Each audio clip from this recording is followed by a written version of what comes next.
There's nothing more metalcore than arguing over whether it is metalcore or not. Exactly. Like I figure if we put like Jane Doe on this list, Reddit would explode with hatred. Hey, what's up? I am Mike Hranica from the Devil Wears Prada. I am Jeremy DePoyster, also from the Devil Wears Prada. And today we are naming 11 innovative metalcore records. The first record we're going to name here is Life in Ruin by If Hope Dies.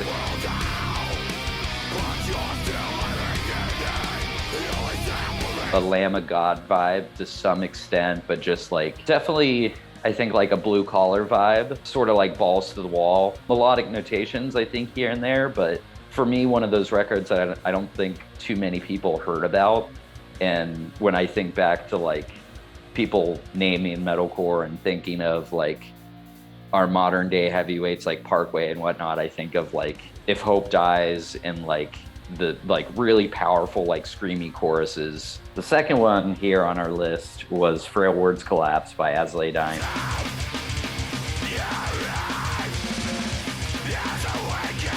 I remember specifically our song, Hey John, What's Your Name Again? When we were writing it, we were like, okay, Chris, me and you, right now, Dan's just gonna blast out a beat and we're gonna write our best As I Lay Dying riff.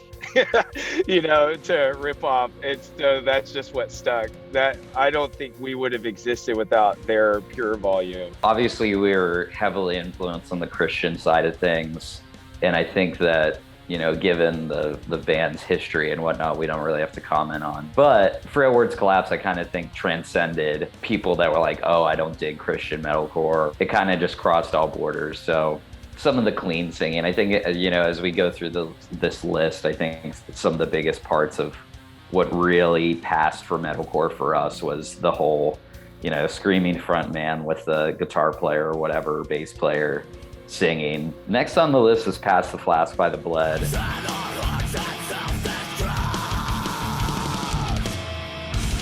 I don't think this record is very metalcore. I think it's more of like that post-hardcore screamo-ish.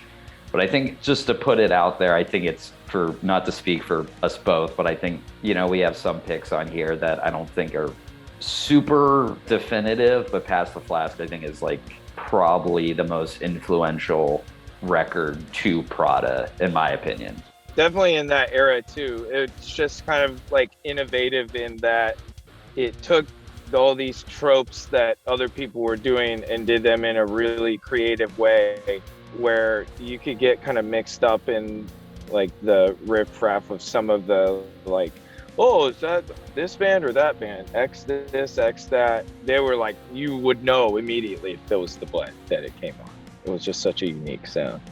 And lyrically, huge. Yeah, lyrically brilliant, especially, you know, as a 17-year-old and whatnot. But like the same as like you mentioned as far as like writing Hey John and doing the we definitely had breakdowns. Like I remember Dan always mentioning like when we were writing, it was always like trying to evade just the standard like chug chug breakdowns, and Pass the Flask was always the one that like started moving. And like I don't know, I don't think I can say enough for how not only does that record stand up now, but how important to us it was back in the day. Next up, we'll switch over to one of your suggestions, was Sempiternal from Bring Me.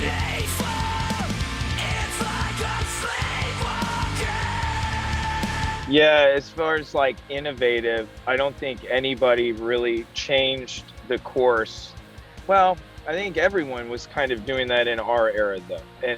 And that album was just another example of how you can take an entire genre and then every band everyone makes for the next 3 years after that is going to just be emulating that. Sempiternal kind of felt like one of those albums where it's like, you can do that in that style of music. So I mean, those guys even now are constantly just changing the game. As soon as everyone figures it out, they do something else. So definitely way ahead of the curve, just like defines the curve. Ollie is kind of like that as a dude though. He's one of those generational guys where there's really no way to emulate it because he is just crazy in the way he thinks about things artistically. Next up, and I think a big one, I mean, we have a few on the list here that's big, but like obviously a founding piece of like our era of metalcore and whatnot was keyboards. And the band that was up there, I think, like, I don't think, not to badmouth, but it definitely hasn't aged the way like the Blood has, but anything that still remains did.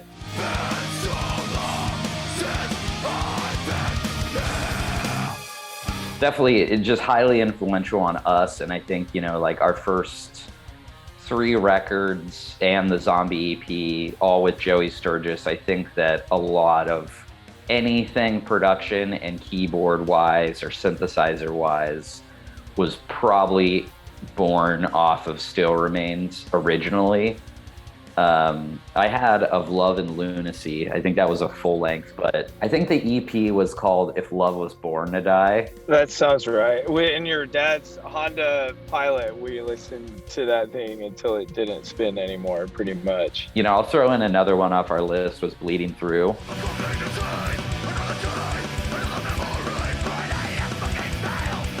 You know, there was like 18 Visions and Atreyu as well, like the Orange County world. I know that 18 Visions was bigger for some of us than others, but I think that Bleeding Through and like that opening track and all the Boondock Saints samples and whatnot was like such a big one for us. I think in terms of synths, those 2 were big, and maybe the biggest one, which I'll mention as also on our list, was The Changing of Times by Under Oath.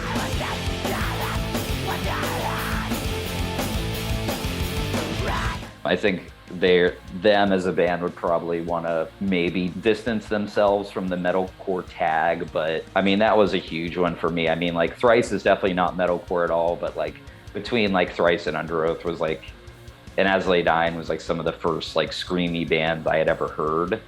And I think The Changing of Times throughout that record was definitely a definitive kind of opening the door of that side of things, the less moshy version of metalcore. Well, and like you said with the keyboards, I think like now every band has some sort of production and a backtrack and things, but what really stood out to us then and now, why we could never just like throw it onto a backtrack and stuff, was the keyboard first kind of thing. That was what was like Still Remains and Under Oath and Bleeding Through. It's not like they had these auxiliary layers. It was like, like you knew the keyboard was right in your face. We loved it. Also, in terms of production, you had Architects, All Our Gods Have Abandoned Us.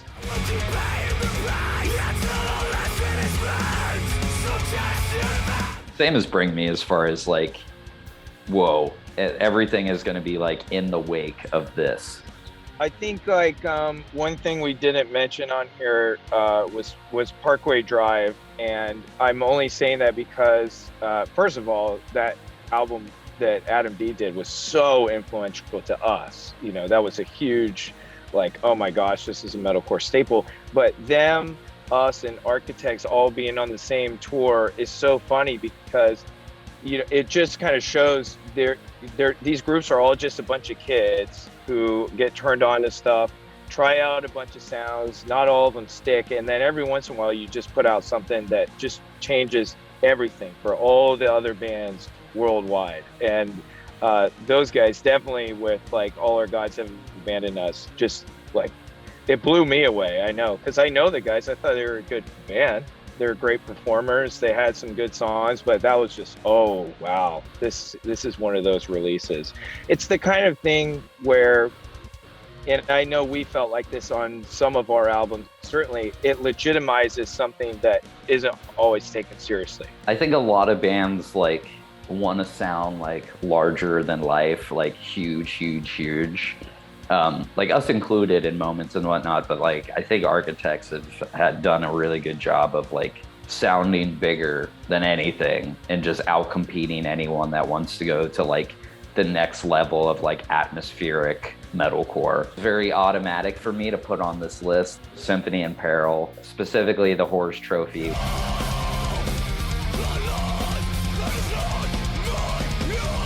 Given that I think most of the band was from around Columbus, and obviously we grew up in Dayton, So it might have been like a little bit of a regional or local bias. But for me, when I think back to that era and like us playing our first shows at, you know, like Gathering Grounds, and I remember seeing Symphony Apparel at Gathering Grounds, and just like, this is what like a 5150 and a triple rec or whatever, like this is what it does. And lyrically, I remember being pretty drawn into that band. The singer, wasn't he in Zayo previously? That's true, he was. Yeah. And Zayo is definitely going to get us in trouble for not having on our list. The last I have on my list was Failure On by Beloved.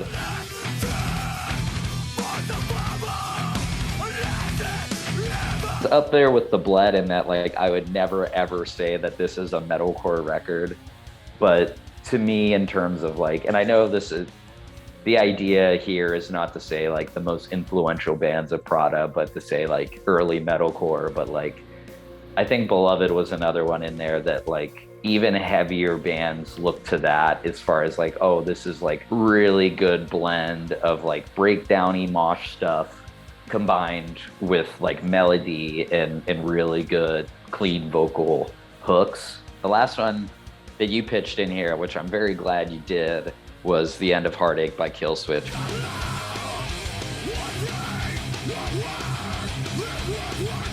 In terms of another band that like ages so damn well and has always been ahead of the curve and just like as fundamental as can be, being Killswitch. Yeah, we've learned 100 lessons 100 different times with Adam in many different facets of our career. You know, the first time we toured with him, just like you said, learning how to have fun on stage. He has fun every night. How you can still play extremely well by doing that. No one plays guitar better than he does on stage while like 12 beers deep somehow.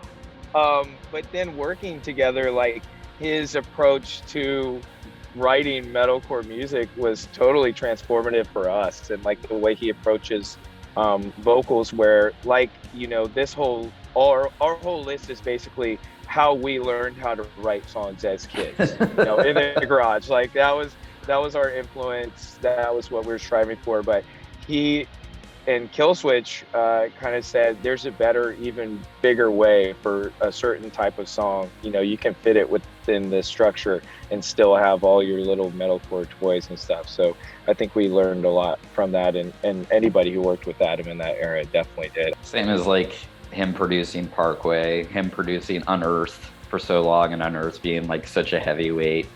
I'll let you speak to this because I don't want to butcher it, but if I recall correctly, like when Prada started, it was, you know, it was James, Dan, Chris, and me, and then you joined and Andy joined. And I remember after you tried out, you like then just started like learning as many Killswitch songs as possible to like tighten up your guitar chops. Yeah, well, I couldn't pinch harmonic when I did it. So I was like, at the first practice, like, you're looking at Chris like, how do you do that?